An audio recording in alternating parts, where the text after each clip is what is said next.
Good morning. All right, I promise this is the last time we're going to talk about the fireplace. Got all the screws in. It's plumb. It's done. And it doesn't leak. It works actually very well when the wood is dry. So that's the last we'll hear of that. Beautiful sunny day today. A little nippy. Just to finish up on this part. Even those look dry, they're on their way. The ones that look dry anyway are in the 20s humidity according to my meter, just because I forgot to do that the other day. And then a quick note on this guy. I of course did the research after I bought my hydraulics, or my struts, or whatever you want to call them. Anyway, the basic routine is you buy the strut the length of at least 50% to 2/3 of the length going from the hinge out, and the ones I bought are too short, and that's why I was having such trouble, as you can see, getting that thing to work. And it doesn't even work very good. It does hold the lid up, but anyway, I got some like 24-inch ones coming, and that thing should behave much better. But the most important thing right now is my water line. The last time I think we spoke, I installed that, and then the very next morning it was frozen. That was the first time the line has been frozen. And when I investigated that, it was frozen right here at this valve, and also the valve on the other side. You could see ice right in the outlet. So I put just a little bit of insulation on that.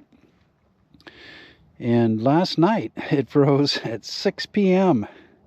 I mean, it's very reactive to freezing. I don't know where it froze, but the water stopped flowing at 6 p.m. and it still hasn't started to flow yet. So that's obviously a priority right now. Kind of what I've come up with, or what I've probably screwed up. Well, it's getting farther and farther away from the way it should be. As you can see, when I try to run the pump, if there's no water flowing through that line, that pump is actually pretty good. It's collapsing that hose. So I'm definitely going to have to take that off and get that back working. But the way this thing is supposed to work is there's a check valve here, and the way it was plumbed before, this line is actually connected to the discharge of the pump. So when you have the hose out and you got water in your tank and you're pumping water through your trailer, the water doesn't come out this hole.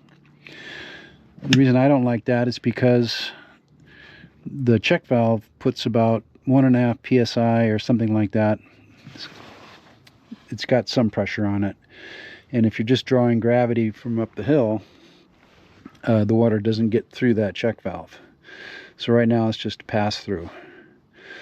Now the way it's designed to fill is when you have pressure here, like from the house or the hose or the city water, you open up this valve, and that allows the water coming in here to fill the storage tank until you see it overflow, or you can stop it on the gauge. But what I've done, because I want to be able to draw water from the top of the hill through there without a check valve, that means I had to take that connection off. So kind of also in summary is that right now I don't really know where it's freezing. It could be freezing in this line. Obviously it didn't freeze here because this collapsed. But it could be anywhere there. It could be right there at the valve, at the tank. I don't know. But it's freezing very quickly. And the second it gets 32, it stops. So it makes sense now to fill my water tank so that when it freezes, I can draw water out of the tank. From what I've read, you got to be in pretty bad shape to freeze the water in your tank.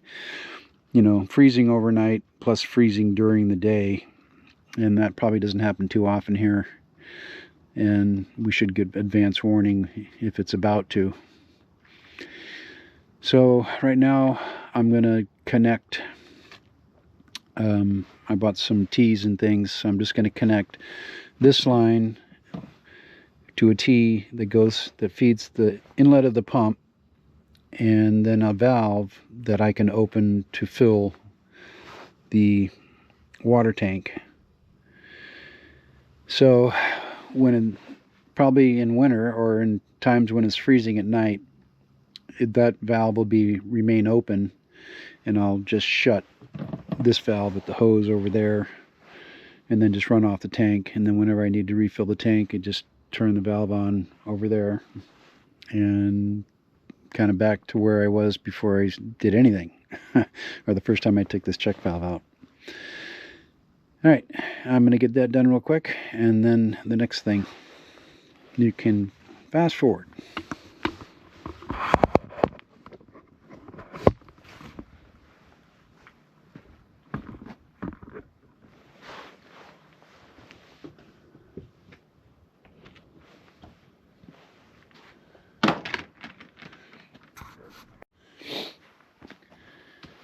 Okay, that now is the tank fill valve, and the tank is filling right now. The water's flowing. Can't tell a lie.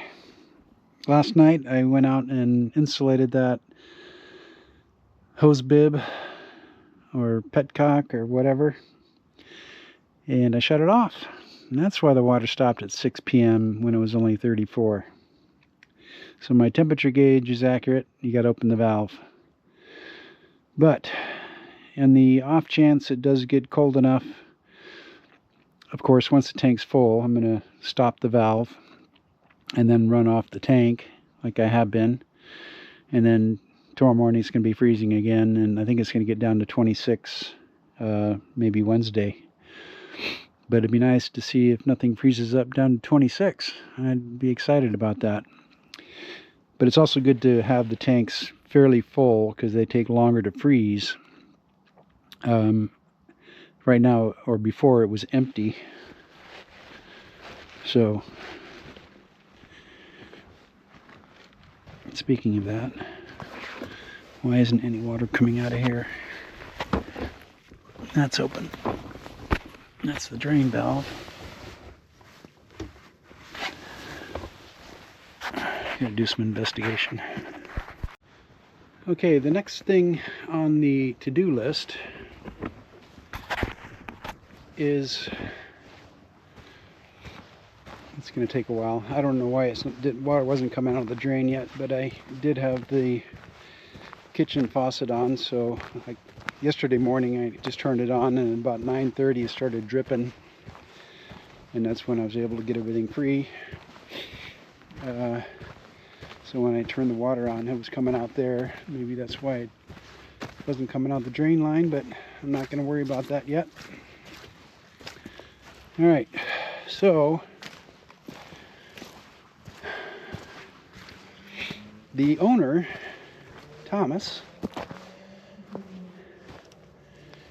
is moving plans forward, meaning he's ready to invest some money, which is exciting. So, as far as priority is concerned, we need power up here. He wants to get that done. He wants the septic put in. He wants everything ready for, the shooting orders to build the house. So, power, when you put the power in, we need, I think, an 18-inch deep, 2-foot wide trench with conduit and wire. We do all that work, and then PG&E comes out and puts in a high voltage transformer. So the wires down by the street are high voltage. I think they're maybe 640 or something like that. And we need to get that high voltage to a transformer somewhere on this property. Now, wherever that transformer goes, it drops it to 110 volts. So if it's like 640, that means the wire has to be roughly 6 times bigger out of that box. And we're going to pay for all the wire on the property, the high voltage and the low voltage wire. So that's a consideration. The current thought, or the latest, which doesn't mean anything, is we bring high voltage all the way up here and then run a second cable from that box down to the well pump to run it, or we can just run it off a generator, you know, every other month or however often they drain that tank up there. That's one possibility.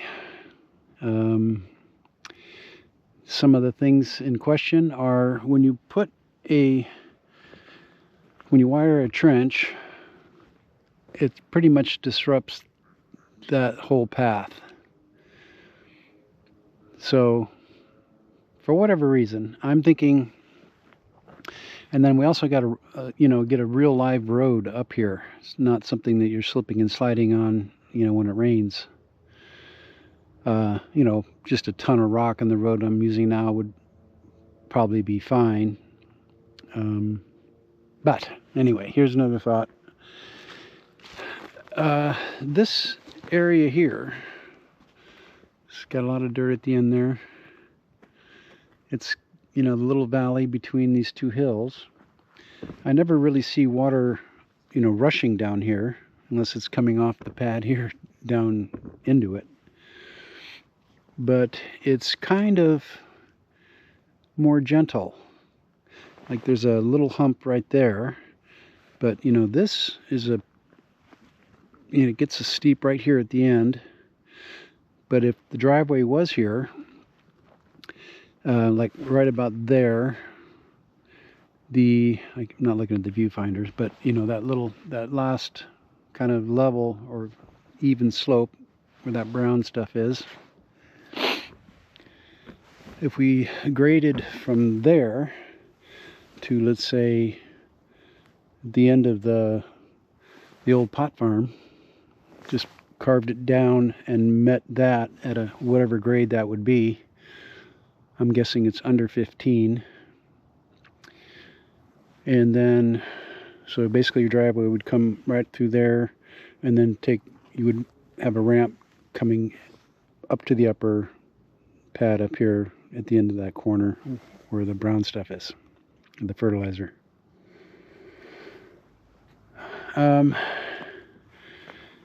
I think that makes the most sense to me right now, and that obviously can change. But what I was thinking of doing, this is one of the areas that needs attention, is to clear this out, or start clearing it today, get all the stuff out of here, start another burn pile. And then once it's kind of clear, do a grade test. Basically check the grade, see how many humps there are, what the magnitude of those humps are, and then we get more information to move forward. So basically, not waste any effort. I'm going to clear all this crap out or start on it today, and then things might get clearer. All right, I'm going to check the water and see if I'm getting a number on my water tank. Well, the water tank is still reading empty, but there is no water dripping, so I'm not flooding the trailer. It's going somewhere. I did hear the flow. To finish that thought, if that plan keeps moving forward, we put the the transformer somewhere over there by that water spigot, And then you have the low voltage wire from there, you know, short run to the house.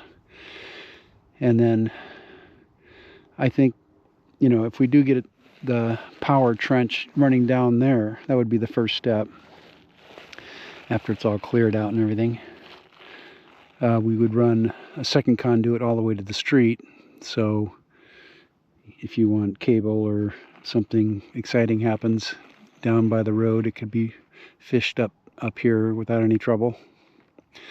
And that same line could be used to run low voltage wire to the well in the future, or before the house is built.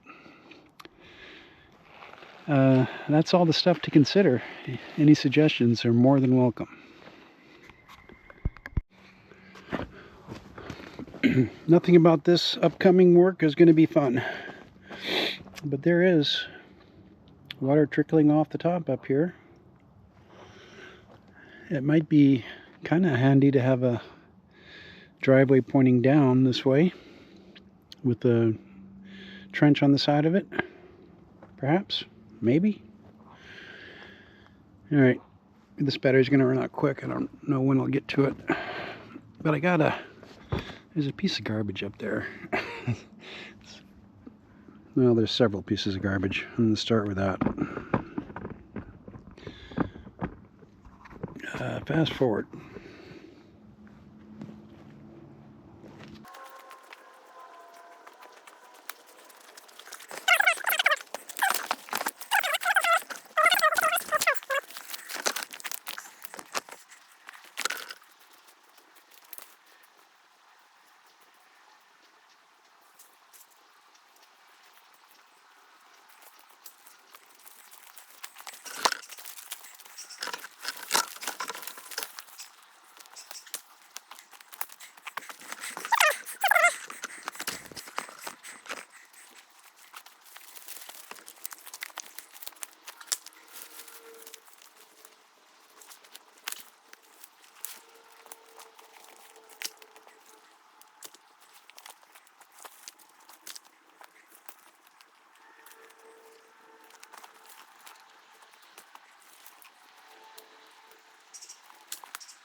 Don't forget to wash the camera as well.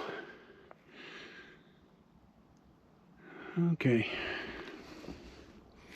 Well, this little area looks a little better. I wonder how much of that I'll get with one cable pull.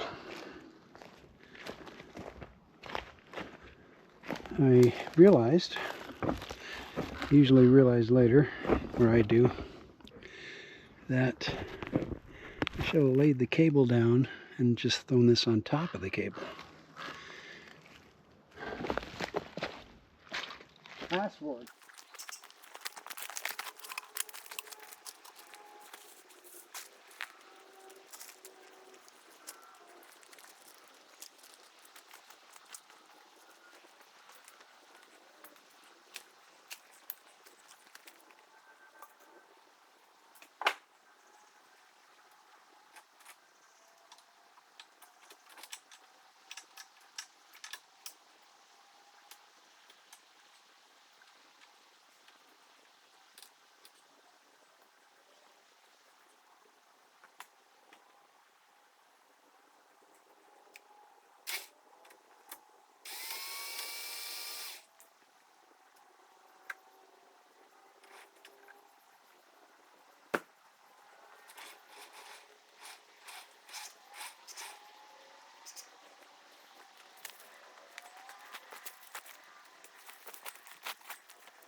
Every time I pick up a stick, I say, how many more times am I going to pick you up before you're burnt?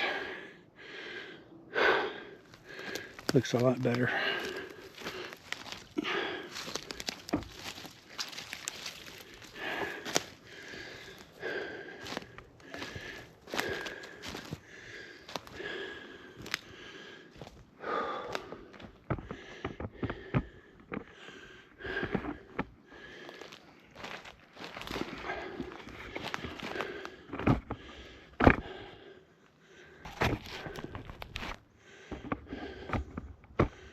All right, next pile. Let's see. I'll do the little ones last.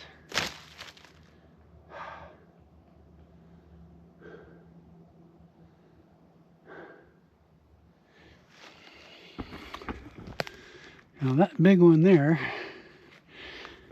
is a rotten and soon to be more rotten, very large tree. You got any brilliant ideas how I can get under it? All right, one at a time, or maybe two at a time.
That hill right there, it's the one.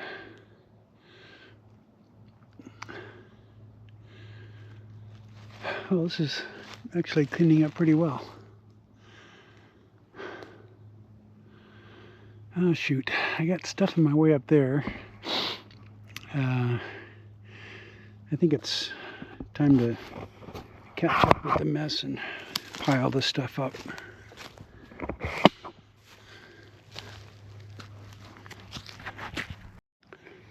Fast forward.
All right, let's recap. Oh